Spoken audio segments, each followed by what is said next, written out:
Adjustment பண்ணிக்கிறாங்க. அட்ஜஸ்ட்மெண்ட்னா என்னென்னா உடல் ரீதியாக வந்து தங்களை விட்டு கொடுக்குறாங்க. அப்போ தான் வந்து சினிமா வாய்ப்பு வந்து கிடைக்கும்ன்ற மாதிரி ஒரு தாட்ஸ் இருக்குது. இந்த அட்ஜஸ்ட்மெண்ட்னா வந்து பார்த்தீங்கன்னா மலையாள நடிகை தான் அட்ஜஸ்ட் பண்ணிப்பாங்க அப்படின்ற ஒரு பேச்சும் இருக்குது. மலையாளத்துலேருந்து வரக்கூடிய பல நடிகைகள் வந்து இங்கே தமிழ் சினிமாவில் வந்து வெற்றி கொடி நாட்டுறதுக்கு காரணம் என்னென்னா அவங்க அட்ஜஸ்ட் பண்ணிக்கிறாங்கன்ற பேச்சு வந்து பரவலாக இருக்குது. அவங்க வந்து கடை திறப்புக்கு போனாலும் கூட பார்த்தீங்கன்னா அவங்களுடைய வந்து உடல் வந்து பார்த்தீங்கன்னா முழுமையாக வந்து புடவை கட்டி மூடி இருந்தால் கூட அவங்க வந்து மார்பகங்களை காட்டி வந்து நடந்தக்கூடிய சில காட்சிகள் இருக்குது. நான் உங்களுக்கு பார்வையில் நீங்கள் பார்த்தீங்கன்னா தெரியும். அது குறிப்பிட்ட சொல்கிறேன்னு கேட்டால் அந்த ஹனி ரோஸ்ன்ற இலகுவான உடை அணிஞ்சு நீங்கள் வந்து மார்பகத்தை நீங்கள் காட்டுறீங்க, அறையும் குறையுமா காட்டுறதுன்றது வந்து கேட்டால் இது ஆபாச தூண்டுதல் தான் என் பார்வையில்.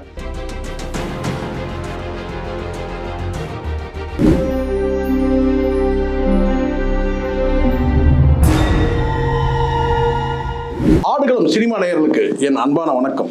இந்திய சினிமாவில் ஒரு குறிப்பிட்ட ஒரு சொல் தடை செய்யப்படணும் அப்படின்னு நான் நினைக்கிறேன். அந்த சொல் என்னன்னா அட்ஜஸ்ட்மெண்ட்ன்ற அந்த வார்த்தை வந்து பார்த்தீங்கன்னா தடை செய்யப்படணும்.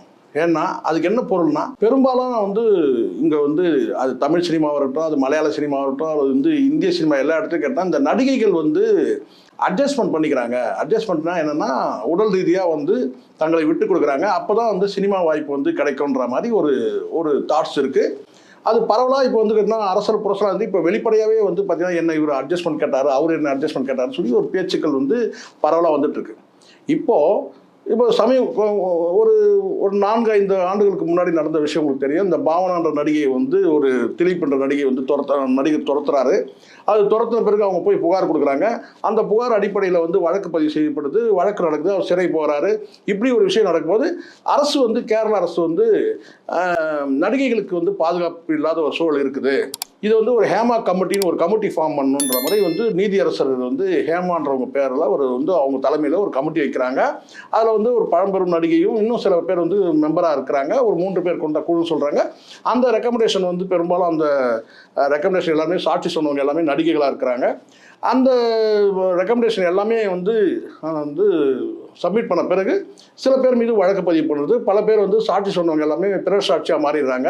அவங்க வந்து புகார் கொடுக்க முன் வராமல் வெறும் வந்து பார்த்தீங்கன்னா வாக்குமூலம் மட்டுமே கொடுத்துருக்காங்க. ஆனால் நேரடியாக வந்து நீதிமன்றத்தை வந்து சாட்சி சொல்ல வரல அப்படின்ற மாதிரி சில பேச்சுக்கள் இருக்குது. இதெல்லாம் ஒரு பக்கம் இருக்கும்போது மலையாள சினிமா வந்து தன்னை முழுமையாக வந்து மெல்ல இப்போ தெரியும். சமீபத்தில் கூட வந்து அதோடைய சங்கத்தில் இருக்கிற எல்லாமே ராஜினாமா பண்ணிட்டு இப்போ புதுசாக வந்து நிர்வாகிகள்லாம் வச்சுருக்கிறாங்க. மலையாள சினிமா வந்து தன்னை வந்து நிறைய மாற்றிக்கிட்டே வந்துட்டு இருக்குது. இன்றைக்கி வந்து பார்த்திங்கன்னா வந்து பல படங்கள் வந்து வெறும் ஆபாச படங்கள்னால் அது மலையாள படம் தான் அப்படின்றதெல்லாம் தாண்டி இன்றைக்கி மட்டும் இல்லை, ஏற்கனவே இருந்தது தான். ஆனால் சில காலம் வந்து பார்த்தீங்கன்னா மலையாள படம்னாலே இந்த பிட்டு படம் அப்படின்ற ஒரு பார்வை இருந்து இன்றைக்கி அப்படி இல்லை. அந்த நிலைமையெல்லாம் மாறி இன்றைக்கி வந்து கருத்தாழமிக்க கருத்தியல் ரீதியான வந்து வெற்றி படங்கள் நிறைய வந்துகிட்டு இருக்குது. அது கிரைம் த்ரில்லராக இருந்தால் கூட அதில் ஒரு எத்திக்ஸ் இருக்குது. அப்படி தான் வந்து சினிமாக்கள் வந்துட்டு இருக்குது. இப்போ என்னென்னா இந்த மாதிரி ஒரு சூழ்நிலையில் வந்து இந்த அட்ஜஸ்ட்மெண்ட்னா வந்து பார்த்தீங்கன்னா மலையாள நடிகை தான் அட்ஜஸ்ட் பண்ணிப்பாங்க அப்படின்ற ஒரு பேச்சும் இருக்குது. மலையாளத்துலேருந்து வரக்கூடிய பல நடிகைகள் வந்து இங்கே தமிழ் சினிமாவில் வந்து வெற்றி கொடி நாட்டுறதுக்கு காரணம் என்னென்னா அவங்க அட்ஜஸ்ட் பண்ணிக்கிறாங்கன்ற பேச்சு வந்து பரவலாக இருக்குது. யாரையும் நான் குறிப்பிட்டு காயப்படுத்தணுன்ற ஒரு நோக்கம் எனக்கு இல்லை. ஆனால் பொதுவான ஒரு பார்வை இருக்குன்னா மலையாள சினிமா நடிகைகள்னால் அவங்க அட்ஜஸ்ட் பண்ணிப்பாங்க, அவங்க வந்து பார்த்தீங்கன்னா வந்து எந்த காட்சி சொன்னாலும் நடிப்பாங்க அப்படின்னு ஒரு பேச்சு இருக்குது. இப்போது நான் வந்து பார்க்குறேன், சரி மலையாள நடிகைகள் வந்து எல்லாருமே அப்படியான்னு கேட்டால் நிச்சயமாக இல்லவே இல்லை. பெரும்பாலான நடிகைகள், அது கூட நான் மெஜாரிட்டி தான் நான் சொல்லுவேன். இப்போ உதாரணம் சாய் பல்லவி நீங்கள் எடுத்துக்கிட்டிங்கன்னா, நீங்கள் வந்து அமரன் படத்தில் அவங்களுடைய நடிப்பு வந்து எக்ஸ்ட்ராடனரி ஆக்டிங். அவங்களும் மலையாள சினிமா வந்து வந்தவங்க தான்.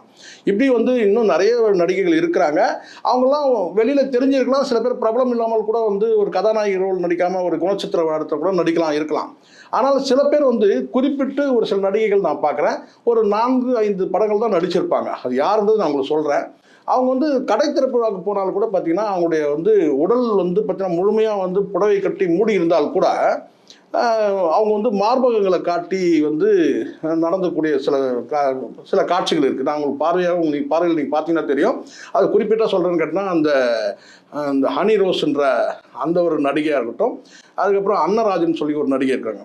ஸோ இந்த மாதிரி இன்னும் கூட சில பேர் நடிகைகள் இருக்கிறாங்க. இவங்கெல்லாம் வந்து ஒரு கடை திறப்பு விழாக்கு போனாங்கன்னா அவங்கள வந்து புடவை கட்டி இது ஆபாசமே இல்லைன்னு சொல்லி கூட மறுக்க முடியும். அந்த மாதிரி தான் இருக்கும் அவங்களுடைய உடை. ஆனால் பெரும்பாலும் வந்து பார்த்தீங்கன்னா மார்பகங்களை காட்டி வந்து ஒரு கவர்ச்சியை விட்டு கவர்ச்சியை தாண்டி ஒரு ஆபாசமான வந்து ஒரு அருவருப்பான அல்லது வந்து பார்த்தீங்கன்னா ஒரு ஆபாசம் வந்து ஒரு காட்சியாக தான் அதை நீங்கள் பார்க்க முடியுது. ஸோ இதனால் என்ன ஆகுதுன்னு கேட்டால், இப்போ சாதாரண கடை திறப்புறாங்க, அது ஒன்றுமே கிடையாது. ஒரு சிக்கன் கடை, இல்லை வந்து சாதாரண டெக்ஸ்டைல் கடை, இல்லை ஏதோ ஒரு கடையை திறக்குனா கூட பல லட்சங்களை வாங்கிக்கிட்டு, சில லட்சங்களை வாங்கிக்கிட்டு இவங்க போய் அங்கே காட்சி அளிக்கும் போது வந்து பார்த்தீங்கன்னா நடிகைன்ற முறையில் வந்து இவங்க பார்க்கறதுக்கு ஒரு கூட்டம் வந்ததுன்னா பிரச்சனை இல்லை. ஆனால் இவங்க வந்து கவர்ச்சியான உடை அணிஞ்சிட்டு வருவாங்க அப்படின்னு வந்து பார்த்தீங்கன்னா கேமராக்கள் வந்து மொய்க்கக்கூடிய, இல்லை கேமராக்கள் மூலமாக வந்து பலரும் வந்து பார்க்கக்கூடிய இது சூழல் நம்ம பார்க்குறோம். இதை காட்சிப்படுத்தப்படுறாங்க சோஷியல் மீடியாவில், அது ட்ரெண்ட் ஆகிறதெல்லாம் நம்ம பார்க்குறோம். இது வந்து ஒரு மோசமான போக்காக நான் பார்க்குறேன். நீங்கள் தாராளமாக ஒரு கடை திரைப்படாக்கு போகலாம், ஆனால் நீங்கள் வந்து உடை கூட நீங்கள் வந்து பார்த்தீங்கன்னா நீங்கள் வந்து கண்ணியமான உடையை தான் நீங்கள் புடையை தான் நீங்கள் அணிஞ்சிட்டு போகிறீங்க. ஆனாலும் மார்பகங்களை வந்து காட்டக்கூடிய பெண்களாக தான் வந்து நடிகைகளாக தான் இவங்க இருக்கிறாங்க. நான் குறிப்பிட்டு இந்த அன்னராஜன் வந்து ஹனி ரோஸ் மட்டுமே சொல்ல, இன்னும் சில நடிகைகள் இருக்கிறாங்க. இது வந்து ஒரு மோசமான மலையாள சினிமா வந்து ஒரு கருத்தியல் ரீதியாக கருத்தாழமிக்க படங்களை வந்து இன்றைக்கி வந்து வெளியாகிட்டு இருக்கும்போது இது வந்து எதுக்காக இப்படி வந்து ஒரு காட்சிப்படுத்தணும்?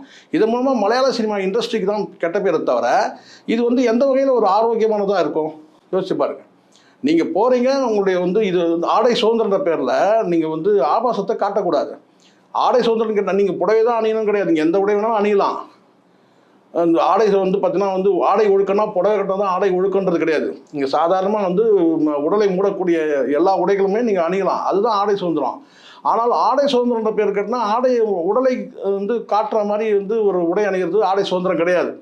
நீங்கள் முழுக்க முழுக்க வெற்றுடலை நீங்கள் காட்டுறீங்க, மார்பகத்தை காட்டுறீங்க, இல்லை வேறு ஏதோ ஒரு பகுதியை நீங்கள் காட்டுற மாதிரி நீங்கள் உடை அணியிறது நான் ரொம்ப ஒரு அதிர்ச்சியாகவும் ஆச்சரியமாகவும் நான் பார்க்குறேன். என்னன்னு கேட்டால், புடவை கட்டி கூட இப்படி வந்து ஒரு ஆபாசத்தை காட்ட முடியுமா அப்படின்னா, அதுவும் குறிப்பாக நீங்கள் மார்பகங்கள் காட்டுறீங்க, அது தாய்மையின் அடையாளம். மார்பகம் வந்து ஒரு பெண்ணோட மார்பகம் வந்து தாய்மையின் அடையாளம், அது உண்மையிலேயே. ஸோ இங்கே வந்து பார்த்தீங்கன்னா எல்லா ஜீவராசிகளும் வந்து பார்த்தீங்கன்னா வந்து தாய்ப்பால் குடிக்காமல் எந்த ஜீவராசியும் கிடையாது. அதை போய் நீங்கள் வந்து ஒரு காட்சிப்படுத்துறீங்க, அதை வந்து நீங்கள் வந்து நல்லா பப்ளிக்காக தெரியுது, முழுக்க முழுக்க வந்து நீங்கள் வந்து இறுக்கமான உடை அணிஞ்சு, இல்லை வந்து பார்த்தீங்கன்னா வந்து அல்லது இலகுவான உடை அணிஞ்சு நீங்கள் வந்து மார்பகத்தை நீங்கள் காட்டுறீங்க, அறையும் குறையமாக காட்டுறதுன்றது வந்து கேட்டால் இது ஆபாச தூண்டுதல் தான் என் பார்வையில். நான் நியாயமாக தான் நான் இந்த கருத்தை நான் சொல்கிறேன். இதை வந்து இந்த மாதிரி பண்ணாமல் இதன் மூலமாக என்ன நடக்குதுன்னு கேட்டிங்கன்னா, மலையாள நடிகைனாலே இப்படி தான் போல இருக்குது, இது வந்து கேரளாவுடைய வந்து ஸ்டைலாக இது அப்படின்னு. கடந்த காலத்தில் உங்களுக்கு தெரியும், நான் வந்து செம்மீன் படம் வெளிவந்த காலத்துன்னு நான் சொல்கிறேன். பல வந்து உடைகளே வந்து பார்த்திங்கன்னா அடிப்படையிலேயே வந்து ஒரு பழமையான உடையே உங்களுக்கு தெரியும், வெறும் ரவிக்கையும் வந்து ஒரு வேட்டியும் தான் கட்டியிருப்பாங்க பெண்கள். ஆனால் அப்போ கூட வந்து பார்த்திங்கன்னா முழுக்க முழுக்க மார்பகத்தை வந்து பார்த்திங்கன்னா மூடி தான் இருக்கும், அரையும் குறையுமா காட்ட மாட்டாங்க. மலையாள பெண்களுக்கே உள்ள அந்த உரித்தான அந்த உடை கூட பார்த்தீங்கன்னா கண்ணியமாக இருக்கிறத விட மரியாதை குறைவாக இருக்காது. ஏன்னா வயது மூப்புள்ளவங்க, இளம் வயது எல்லாருமே ஒரே மாதிரியான உடை அணிஞ்சிருப்பாங்க, ரவிக்கையும் வேட்டி அணிஞ்சிருப்பாங்க. ஸோ அதில் கூட ஆபாசத்தை பார்க்க போடல. ஆனால் இந்த கடை ஓப்பன் பண்ணக்கூட இந்த வரக்கூடிய இந்த நடிகைகள், அந்த அன்னராஜனாக இருக்கட்டும், இந்த ஹனி ரோஸாக இருக்கட்டும், திட்டமிட்டே இவங்க வந்து மார்பகங்களை காட்டுற மாதிரி வந்து ஒரு ஆபாச தூண்டுதலோடு தான் வந்து இவங்க திட்டமிட்டே இந்த உடையை வந்து அணிஞ்சிட்டு வராங்க. உடைகளில் வந்து பார்த்தீங்கன்னா நான் சொல்கிறேன், உடைகளில் வந்து பார்த்தீங்கன்னா நீங்கள் புடவையே நீங்கள் அணிஞ்சிட்டு வரீங்க, ஆனால் நீங்கள் மார்பகத்தை திட்டமிட்டே மார்பகத்தை வந்து நீங்கள் காட்டுற மாதிரி இருக்குது. இதன் மூலமாக அது கேட்டால் ஒரு பாலியல் தூண்டல் தான் ஒரு இளம் தலைமுறைக்கு வந்து வரதுக்கான ஏற்படுறதுக்கான வாய்ப்பு. இளம் தலைமுறை மட்டும் இல்லை, எல்லா தலைமுறையுமே வந்து பார்த்தீங்கன்னா அவங்களுக்கு பாலியல் தூண்டல் ஏற்படும். இது வந்து ஆரோக்கியமான விஷயம் கிடையாது. ஒரு நீதியரசர் தலைமையில் வந்து ஒரு கமிட்டி அமைச்சு ஒரு பாலியல் தூண்டலுக்கு எதிரான ஒரு வந்து குற்ற நடவடிக்கைக்கு வந்து ஒரு தீர்வு காணும் போது இந்த மாதிரி நீங்கள் உடை அணிஞ்சிட்டு வரது கேட்டால் மலையாள சினிமாவை வந்து இண்டஸ்ட்ரியை வந்து பார்த்தீங்கன்னா வந்து ஒரு கெட்ட பேரை ஏற்படுத்தாதான்ற கேள்வியை மட்டும் நான் உங்ககிட்ட வந்து முன்வைக்கிறேன். நன்றி, வணக்கம்.